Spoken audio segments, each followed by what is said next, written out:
네, 반갑습니다. 오늘은 이제 카페 질문에 대한 답변인데, 여기 있는 내용이 이제 질문 내용 중에 일부분입니다. 어떤 질문이냐면, 쌍카라에 대한 이제 질문인데,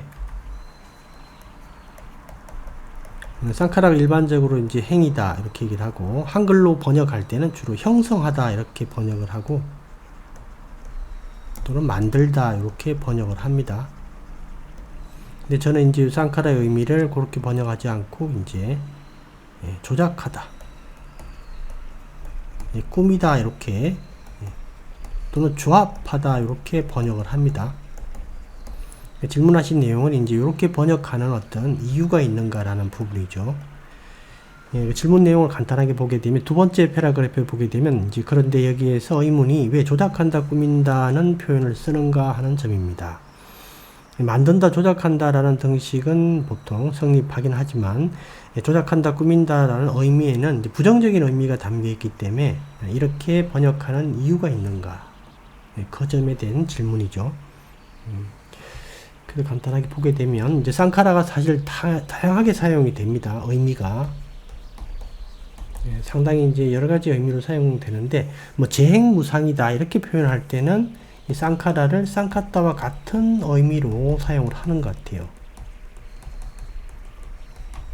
그 다음에 또 오온에서 얘기하는 쌍카라와 오온의 행 있죠. 오온의 쌍카라와 12연기의 쌍카라는 다르다. 12연기의 행과는 다르다. 그래서 다르게 이제 또 설명을 하고 있는 경우도 있고, 그 다음에 이제 선업과 악업의 관점에서 우리가 그 선처로 가는 쌍카라가 있죠. 그게 이제 분야비 아비쌍카라 이렇게 얘기를 합니다. 즉 분야비 아비쌍카라를 행하게 되면 이 깜마는 우리가 인간이나 천상에 태어날 수 있는 이제 업이다 이렇게 얘기를 하고, 그다음에 악체에 태어나는 것은 당연히 이제 아자를 붙여서 아분야비 아비쌍카라죠. 이건 이제 악체에 태어나는 깜마를 짓는 거다. 그래서 이제 요렇게 또 나눠서 구분하기도 하고 여러 가지가 있는데, 제가 쌍카라를 이제 꾸미다, 조작하다라고 이렇게 얘기를 할 때는 이렇게 이제 그 포괄적인 의미를 담고 있는 게 아니라 이 쌍카라의 이제 여러 가지 의미 중에서 특히 그 사성제와 12연기의 관점에서 얘기를 하는 거다. 이렇게 보시면 됩니다. 사성제와 12연기의 관점에서 이제 쌍카라는 괴로움과 괴로움의 원인에서 나타나죠. 즉 이제 괴로움은 오치온, 온에 대한 집착이고, 괴로움의 원인은 이제 세 가지 가래죠. 가래. 요 관점에서 쌍카라를 보기 때문에 이런 표현을 쓴다라는 겁니다. 조작하다, 꾸미다. 그러니까 조작하다, 꾸미다라는 거는 우리가 어떤 걸 얘기를 할 수 있냐면, 우리가 조작하고 꾸미는 걸 보게 되면 당연히 이제 이 단어를 쓸 수 있는데 그전에는 이제 미리 이렇게 사용을 하는 겁니다. 한마디로. 그러니까 왜 이렇게 표현을 하냐면 마음이 마음을 읽는다 이렇게 표현을 하죠. 마음이 마음을 읽는다. 또는 마음 관찰을 한다 이렇게 표현을 합니다. 그래서 이 단계에 이르지 못하게 되면 이 조작하다 꾸미는 과정을 못 보게 돼요. 근데 만약에 이 단계에 이르게 되면 이 과정을 보게 됩니다. 조작하고 꾸미는 걸. 그렇게 되게 되면 우리가 이 마음이 마음을 읽고 마음 관찰을 해서 이 조작과 꾸미는 걸 보게 되면 어떤 이제 감정이 일어나냐면 그 이욕이라는 거 있죠. 열정의 식음. 즉 이제 기존에 마음이 마음을 읽지 못하고 마음 관찰이 아직 안 되는 단계에는 이 분노라든가 이 탐욕이 나의 것입니다. 나의 것. 여기에 내가 중독되어 있기 때문에 계속 이리로 가는데, 이걸 직접 보게 되면 이 과정을, 즉 분노나 탐욕이 이렇게 조작되고 꾸며져서 만들어지는 과정을 이렇게 딱 보게 되면 여기에 대해서 이욕, 열정의 식음이 딱 생겨요. 이건 자기 게 아닙니다. 기존에 마음이 마음을 읽지 못하고 마음 관찰이 안 되는 단계에서는, 조작과 꾸밈을 보지 못하는 단계에서는 이건 나의 것이에요. 나 또는 나의 것. 나 자체입니다. 그런데 이제 이걸 보게 되면 예, 거기서 이욕이 생긴다. 열정의 식음이. 그죠? 그래서 이게 나 또는 나의 것이라는 건 뭐냐면, 우리가 사성제에서, 즉, 이 고성제, 괴로움과 관련돼서 임무가 하나 있죠. 고성제의 임무. 고성제는 뭘 해야 되는가? 즉, 예, 집착에 대한 철저한 이해죠. 즉, 오치온에 대한 이해를 얘기를 합니다.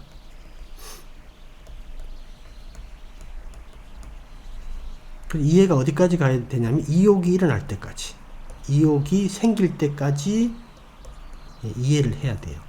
이 뜻이 뭐냐면, 마음이 탐욕과 성냄을 만들어내는 과정을 딱 보게 되면 이 단계가 됩니다. 이욕이 일어나는. 겨우 우리는 이제 나의 분노, 나의 이제 어떤 욕심인 줄 알았는데, 이게 조작되어서 만들어져서 그렇게 되는구나 라고 알게 되면, 거기에 대해서 정이 딱 떨어져요. 한마디로. 관심이 안 갑니다. 한 발 떨어져 있기 때문에. 자기 자신이 아니에요. 근데 이제 그런 단계가 되기 전까지는 항상 자기 자신입니다. 휩쓸려서 지나가요. 그러니까 이 조작과 꾸미는 단계를 못 보는 겁니다. 그래서 이제 예를 하나 들면,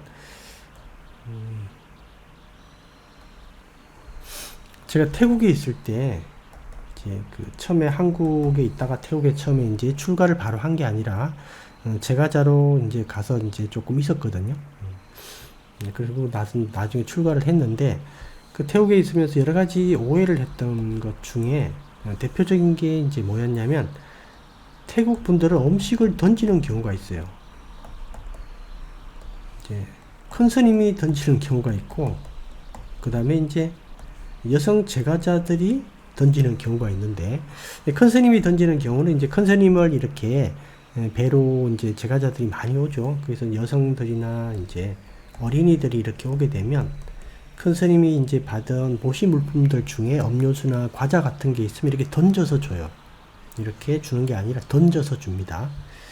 그리고 또 여성들이 이렇게, 스님들이 이제 탁발을 돌 때 바루가 이렇게 있으면 바루에 음식을 이렇게 집어넣는데, 이게 약간 던져서 집어넣습니다. 약간 던져서. 그래서 이제 제가 이거를 경험하고 나서, 처음에 아무것도 모를 때 이걸 경험하고 나서 이제 불쾌한 느낌이 일어났어요. 불쾌한 감정이. 그죠? 근데 이렇게 하는 이유가 있습니다. 나중에 알게 됐죠. 이제 이유가 있다. 담마유 스님들은 그 여성분들하고 최대한 거리를 두려고 그래요. 최대한. 그래서 그 근처에 이렇게 잘 안 왔습니다. 사실은. 이제 우리나라에서는 그런 부분이 어쩔 수 없어서 괜찮은데, 태국에서는 스님이 이렇게 딱 지나가면 여성 제가자들이 길을 확 비켜버려요. 그럼 이걸 이제 우리가 볼 때는, 모르는 사람들이 볼 때는, 아, 스님들이 뭐 대단한 존재라서 그런가 보다 이렇게 생각하는데, 그게 아니라 최대한 거리를 두려고 그러기 때문에 그래요. 태국에 이제 그런 그 돈과 이제 그 여성 쪽과의 관계되는 계율이 조금 이렇게 좀 엄격하기 때문에, 서로 제가자도 지켜주려고 그러고 스님도 지키려고 하기 때문에, 이 여성분들이 바루에 음식을 던지는 것은 이 바루에도 손을 안 대려고 그러는 거예요. 혹시 이제 음식을 넣다가 바루에 손이 닿을까봐 탁 던져버리는 거예요. 근데 저는 이제 그걸 처음에 모르고 이제 상당히 이제 좀 마음이 안 좋았죠, 사실은. 이런 이제 경험을 했는데, 이 과정을 한번 보게 되면 던지는 행위가 있고, 그 다음에 이제 그 던지는 행위를 경험하게 되면, 자기가 당하게 되면 이제 좀 약간 느낌이 안 좋겠죠, 당연히. 느낌이 별로 좋질 않습니다. 싫은 느낌, 혐오, 그죠? 불쾌감이 일어납니다. 싫은 느낌이 일어나고, 그 다음에 이제 이 던지는 행위가 과연 어떤 행위인지라는 이 평가 부분이 존재해야 되겠죠. 평가를 하기 위해서는 이 던지는 행위에 대한 어떤 여러 가지 기억 정보가 있어야 됩니다. 근데 우리나라 이제 그 문화에서 이렇게 살았던 사람들은 음식을 던지는 행위는 상당히 예의에 어긋나는 거죠. 예의에 어긋난다. 한마디로 잘못된 행위로 평가를 하게 됩니다. 잘못된 행위를 당했으니까 당연히 기분이 안 좋겠죠. 그죠? 무시당했다라는 이제 무시당했다. 이런 느낌이 들 테고, 무시당했기 때문에 화가 나겠죠. 그죠? 화가 난다. 이렇게 이런 과정들이 진행되는데, 사실 여기서 상당히 중요한 부분이 어디냐면 이 평가 과정입니다. 이 평가 과정에서 조작되는 거예요, 사실은. 조작되고, 꾸미고, 그 다음에 조합되고. 즉, 이제 이런 화가 나는 이런 형태로 이게 이 부분이 거의 결정이 돼 있고, 그 필요한 관련 자료들을 이렇게 끄집어내고 조작하는 겁니다. 이게 거의 결론이 나와 있어요, 사실은. 이 부분이. 그리고 이 부분의 이제 베이스가 뭐냐면, 이게 왜 이런 평가를 하게 되냐면, 이 화가 나는 건 결과 쪽입니다. 요게 중요한 부분이에요. 이 베이스가 뭐냐면, 주로 이제 유신견이에요, 사실은. 이 몸과 마음을 나 또는 나의 것으로 보는 부분이죠. 이거로 보기 때문에 여기에 뭔가 침해당했다라는 결론을 내리게 됩니다. 그렇게 평가하는 거예요. 이렇게. 근데 이것도 견해입니다. 한마디로. 실제가 아니고, 그죠? 이 조작입니다. 한마디로. 개념이고. 개념은 다 조작이에요. 개념은. 이걸 베이스로 이런 평가를 하게 되고, 이런 평가의 당연한 결과로 이렇게 진행이 되게 됩니다. 화를 안 낼 수도 있죠. 화를 당연히 이제 겉으로는 못 냅니다. 외적으로는. 내적으로 화가 나는 거죠, 이렇게. 그죠? 화가 난 겁니다, 사실은. 제 개인적인 그 당시의 경험으로는. 지금은 뭐 아무렇지도 않은데, 그 당시의 경험으로는 이제 화가 났죠, 그때는. 그죠? 겉으로는 웃고 있어도, 속으로는 화가 난 겁니다. 그러면 화가 난 거죠. 그래서 이제 쌍카라의 과정들이 이제 이게 이제 뭐 수다, 이거는 뭐 이제 산야다 이렇게 구분할 수 있지만 전반적으로 쌍카라의 과정으로 봐도 됩니다, 사실은. 이렇게 될 때 주로 이렇게 요 과정들을 우리가 못 보는 겁니다. 특히 이 유신견 측, 특히 이런 어떤 그 숨어 있는 아싸와 깊이 숨어 있는 아싸와 또는 아누사야라고 하는 거 있죠. 아주 밑바닥에 이렇게 숨어 있는 이런 어떤 오염원들. 오염원들을 베이스로 이런 평가가 일어나기 때문에 이 부분을 특히 우리가 간과하는 거죠. 이 부분을 빠뜨린다. 그래서 이 부분이 이제 조작과 꾸미는 어떤 과정이다. 이렇게 얘기를 하는 거죠. 그 마음 관찰 단계에서 이제 이 부분도 어느 정도 이렇게 알 수 있겠죠. 나중에. 그렇게 되게 되면 이런 과정들에 대해서 어떤 이욕이 생깁니다. 정이 좀 떨어진다. 그죠? 뿌리까지는 이제 뿌리까지 뽑으려면 이 부분은 이제 나중에 봐야 되겠죠. 더 깊이. 이런 관점에서 이제 꾸민다 또는 이제 우리가 조작한다 이렇게 얘기를 한다라는 겁니다. 여기까지 이제 설명드리도록 하겠습니다.